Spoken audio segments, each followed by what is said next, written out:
Al-Hafidh Al-Imam Abdul Ghani Al-Maqdisi rahimahullahu ta'ala.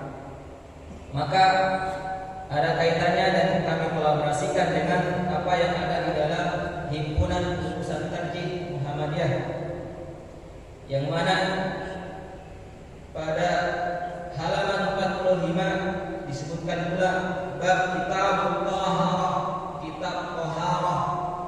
Di dalam buku ini, di bab taharah atau kitab taharah ini, pembahasan pertama adalah berkaitan dengan taharah yang mencakup 3 hal. Apa saja 3 hal tersebut? Pertama yang dibahas di sini adalah wudu. Kemudian yang kedua adalah tayamum. Yang ketiga adalah mandi. Maka dalam kitab ataupun buku himpunan urusan tarjih ini, dalam kitab taharah, pembahasan tentang taharah dimulai atau didahului dengan pendahuluan muqaddimah Bismillahirrahmanirrahim, dengan menyebut nama Allah yang Maha Pengasih lagi Maha Penyayang. Dan majelis tarjih mengawali pembahasan taharah ini dengan menyampaikan firman Allah Subhanahu wa taala, Quran surat yang kelima, Al-Maidah ayat yang ke-6. Pembahasan pertama berkaitan dengan kitab taharah atau kitab taharah di dalam himpunan urusan tarjih, diawali dengan firman Allah Subhanahu wa taala. Dasar yang akan dibahas dalam pembahasan ini adalah Quran surat yang kelima, Al-Maidah ayat yang ke-6, yang bunyinya a'udzu billahi minasyaitonir rajim. Ya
berhubungan suami istri, kemudian falan tajidu ma, tidak menemukan air, apa yang dilakukan?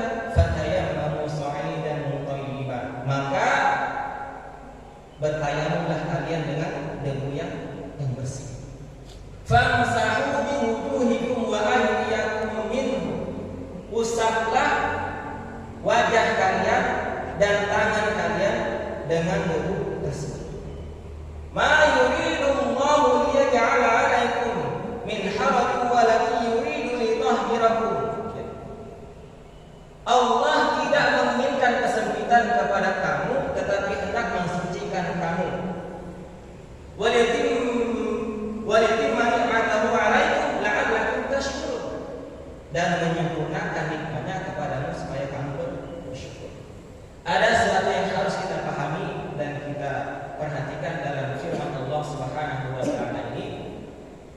Jika kita berwudu ada setidaknya 4 anggota wudu yang wajib kita laksanakan dan wajib kita sempurnakan. Dan ketika kita memiliki keterbatasan air atau airnya sangat sedikit sekali, maka ketika kita melaksanakan ataupun menyempurnakan 4 anggota wudu ini, maka wudunya sudah sah. Apa saja itu? Membasuh tangan kanan dan tangan kiri, jadi sampai ke sini. Yang pertama adalah membasuh wajah, kemudian kedua tangan sampai sini. Kemudian mengusap kepala, membasuh kaki. Maka ketika pada suatu kesempatan kita memiliki air yang sangat sedikit sekali, misalnya 1 gelas mineral itu hanya ada itu, dan kita tetap mau berwudu tanpa mengambil kemudahan yang lain tayamum, maka dengan yang terbatas ini tadi kita basuh yang 4 tadi itu saja, itu sudah selesai. Karena itulah yang wajib.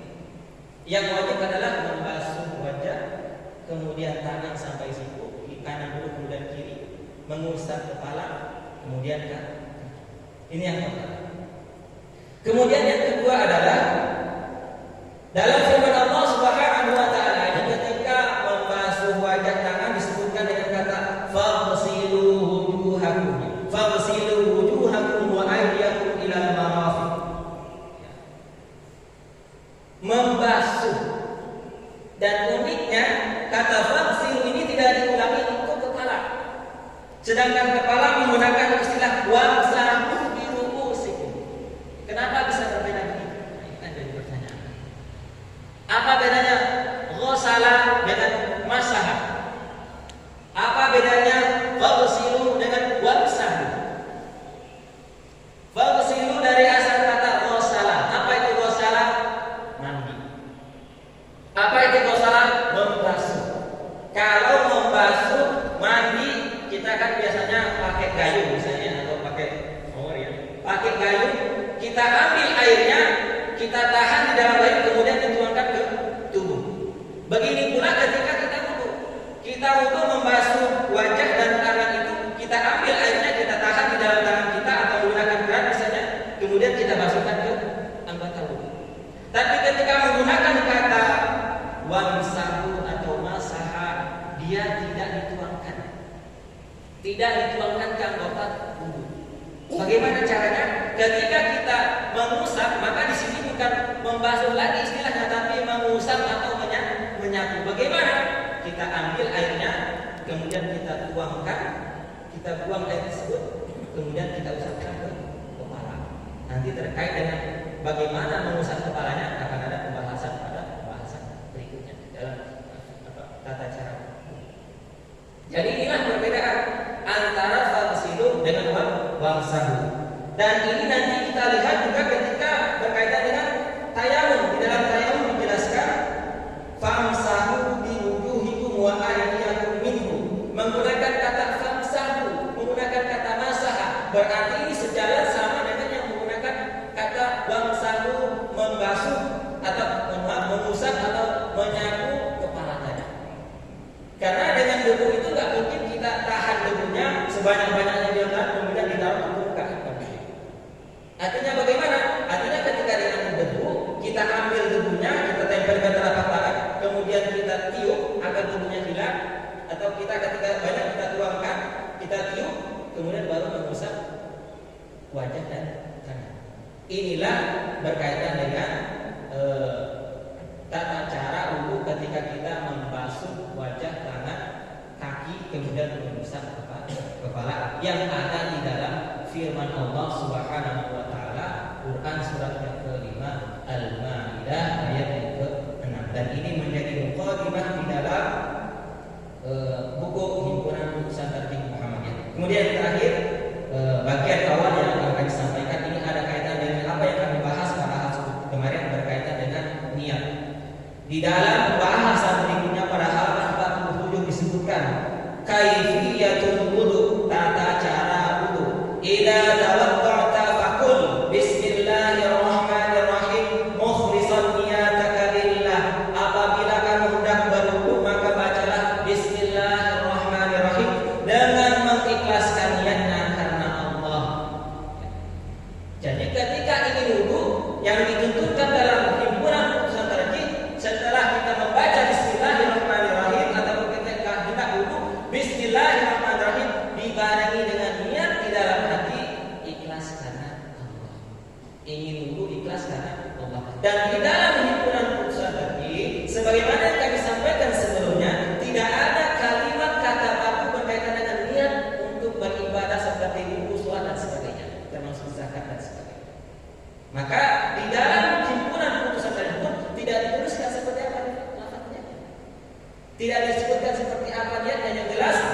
ketika mengucapkan bismillahirrahmanirrahim mukhlishan niyataka lillah, ikhlas niatnya karena Allah. Nah, disinilah tuntunannya bahwa dalam tarikh Muhammadiyah niat itu berbarengan dengan mengucapkan bismillahirrahmanirrahim ketika berwudu, berarti bismillahirrahmanirrahim kemudian membasuh kedua telapak tangan ketika nanti ada sunnah. Ini mungkin dapat kami sampaikan pada kesempatan ini pembahasan berkaitan dengan apa yang ada di dalam himpunan usul tajwid. Adapun pembahasan selanjutnya insyaallah akan kita bahas pada pertemuan berikutnya. Wallahu a'lam bishawab. Subhanakallahumma wa bihamdika asyhadu an la ilaha illa anta astaghfiruka wa atubu ilaik. Demikian dapat kami sampaikan, mohon maaf atas segala kekurangan. Terima kasih atas perhatian. Astagfirullahaladzim.